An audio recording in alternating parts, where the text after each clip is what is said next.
God, in these human words which I speak, may there be a word from you, heard in our minds and in our hearts, that we might be made truly alive for your sake. Amen. Be seated.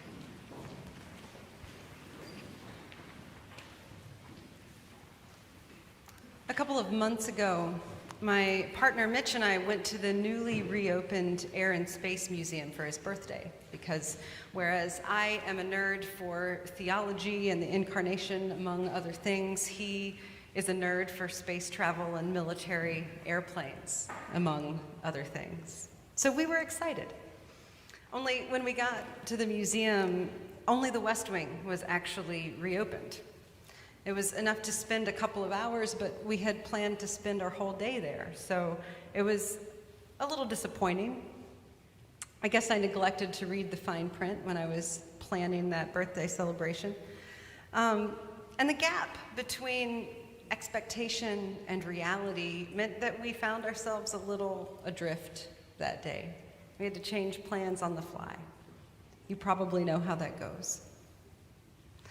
And John the Baptist knows more than a little about things not going as expected. In last week's gospel, we hear John on a tear. He is prophesying about the wrath to come for those who don't straighten up and fly right in anticipation of the coming of the Lord. Last week, we heard his ominous visions of the axe ready to chop down the trees that don't bear good fruit and throw them into the fire. John has some intense predictions about the one whose way he is preparing, right? His winnowing fork is in his hand, he said in last week's reading, and he will clear the threshing floor and gather his wheat into the granary, but the chaff he will burn with unquenchable fire. Wow, John. He has some stringent expectations about the Messiah, right? And about how we are to make ourselves ready and worthy. Stringent, to say the very least. And what would we really expect from this camel hair wearing, locust eating wild man whose best known soundbite is "You brood of vipers"? He's right on brand. John is a hardcore kind of guy, and he has equally hardcore expectations about the Messiah.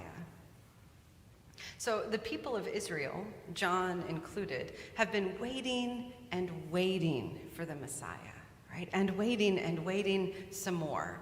And the thing about such long, drawn-out anticipation is that it sets us up to have our expectations confounded.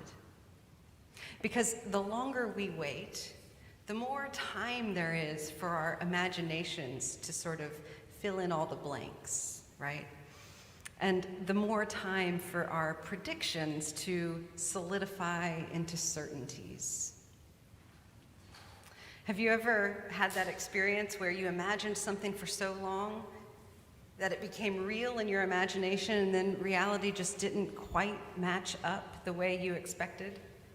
Sometimes it's good news when that happens, sometimes it's not, but either way, it can throw you off balance, right? And I suspect we see a little bit of that this morning in today's gospel. So John the Baptist has anticipated, along with the rest of Israel, that God is coming to do a new thing, right? Sending a Messiah to inaugurate a new season, a new way of life. This is to represent a sea change for an entire people.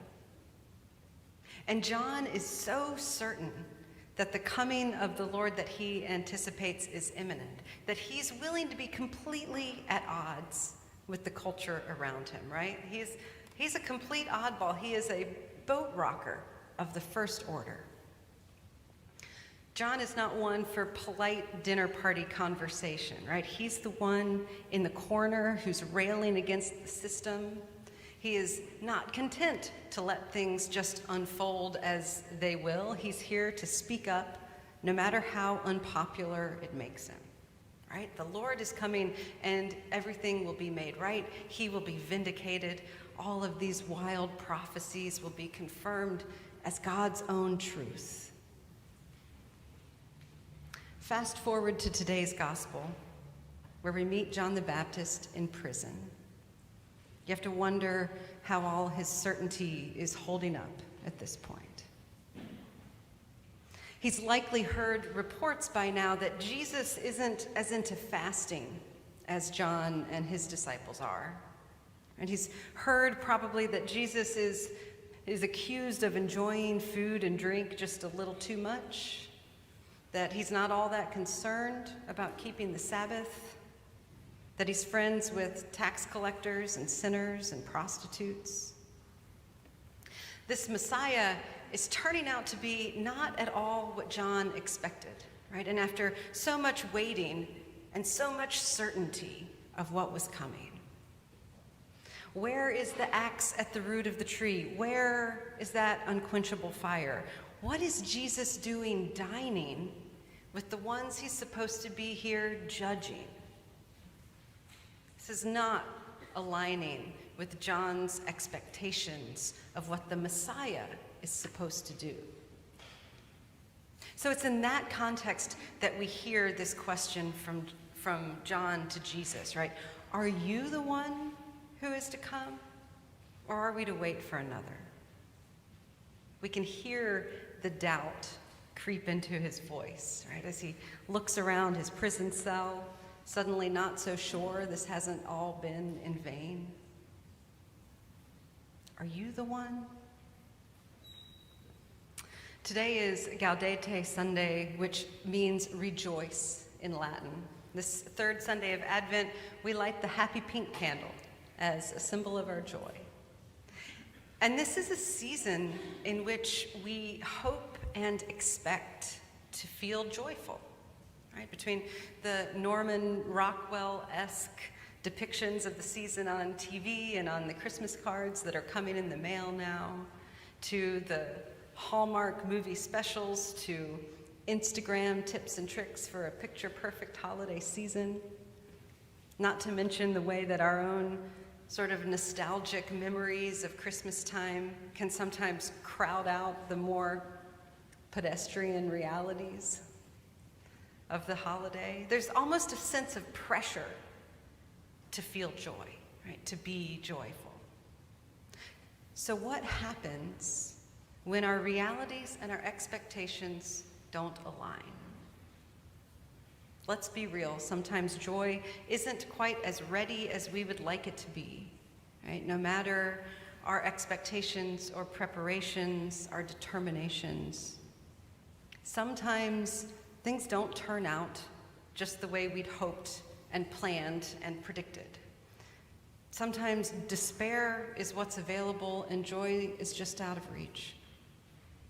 Sometimes doubt creeps in despite our best efforts to keep it at bay, and things just don't turn out the way we expect, and we light the pink candle and we mouth the words and maybe still feel blue despite it all. And here's John the Baptist this week, imprisoned, wondering whether this one is really the one that he's expected and so boldly prepared for. Mired in doubt, probably, and wondering whether all he's done, all he's devoted his life to, has been for naught after all, right? He is sitting in that gap between expectation and reality. And I imagine that John, as we meet him this morning, is feeling a little disillusioned right about now. Are you the one who is coming? John asks. You can hear the desperation in his voice, the yearning. This isn't how it's supposed to be. How can Jesus possibly be the Messiah? The Messiah is the one expected to come in great power. And he seems to be unconcerned with his own power, and in fact, seems to be aligning himself with the powerless. And so Jesus' answer to that question is less than entirely reassuring, because essentially he says, you decide. Right? And here are the criteria you should use. Are the blind restored to sight? Are the deaf hearing? Are the hungry being fed? No, it's not as you expected it to be, John. It's different. It's better, actually. It's an entirely new thing that God is doing. So new, you couldn't anticipate it. Rejoice, your disillusionment is a gift. That had to feel a little hard to swallow. Right there, right then, in prison, where doubt where certainty used to be. But Jesus doesn't rebuke John for those doubts, right? According to John's predictions from last week's reading, we might expect Jesus to take up the winnowing fork, judging John as one with little faith. Instead, he calls him a true prophet, affirming his ministry despite how wide of the mark he was, despite his present uncertainty, despite all of his doubts and questions. A true prophet. Things don't always turn out the way we expect. John preached the coming of the one who, with great power, right, who would cast down the mighty and raise up the lowly. And here he sits imprisoned, and it turns out Jesus' ideas about power are pretty different from John's. Maybe different than our own, too. Right? Rather than dumping rulers from their thrones, Jesus is becoming marginalized himself, identifying with those without any social power. So maybe power doesn't always look the way we think it will. Maybe the despair in the world lingers. We know that John will be beheaded. Jesus, too, executed by the powers that be. So maybe joy doesn't always show up when we think it should. And we ask, are you the one we've been waiting for? You decide, Jesus says. Turns out, Jesus didn't come to clear out the chaff and pile the fire with those who aren't cutting it, but rather to heal and to feed, to comfort the sick and the sorrowful, to welcome the lonely and the outcast. Not to drop the hammer on those who aren't up to snuff, but to be God's great nevertheless in a world that is doubting, that is broken, in a world where sometimes joy is in short supply. You know, John the Baptist is the patron saint of spiritual joy, believe it or not. This grim, intense, fire and brimstone wild man who today we meet stewing in doubt and disillusionment and uncertainty that this Messiah is not setting things right the way he thought he would. The patron saint of joy. Are you him? This isn't turning out how I expected. Are you the one we've been waiting for? How can this be? You decide, answers the Messiah who came to bring joy to the sorrowful and the despairing and the imprisoned, among whom John now counts himself. You decide. So can we find the joy here? Can we rejoice with John in a Messiah who disillusions us of our expectations so that we can see something entirely new, entirely different? The God who dwells with us in our pain and in our sorrow, in our doubt, who comes not to punish but to heal and to restore, to feed and comfort and to go to the barren places and fill them with love. Let us rejoice, ironically if we have to, that it's okay if things don't always turn out the way that we expect. If joy seems hard to come by and doubt is all too at the ready, it's okay. It's better than okay because it's a gift that makes way for an entirely new thing.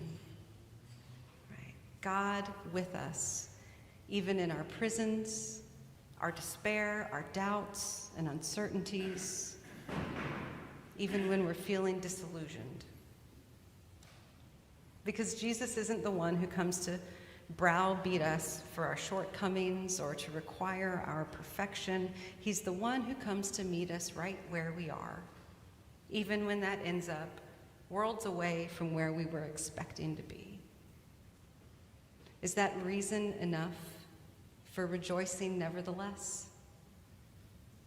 You decide. Amen.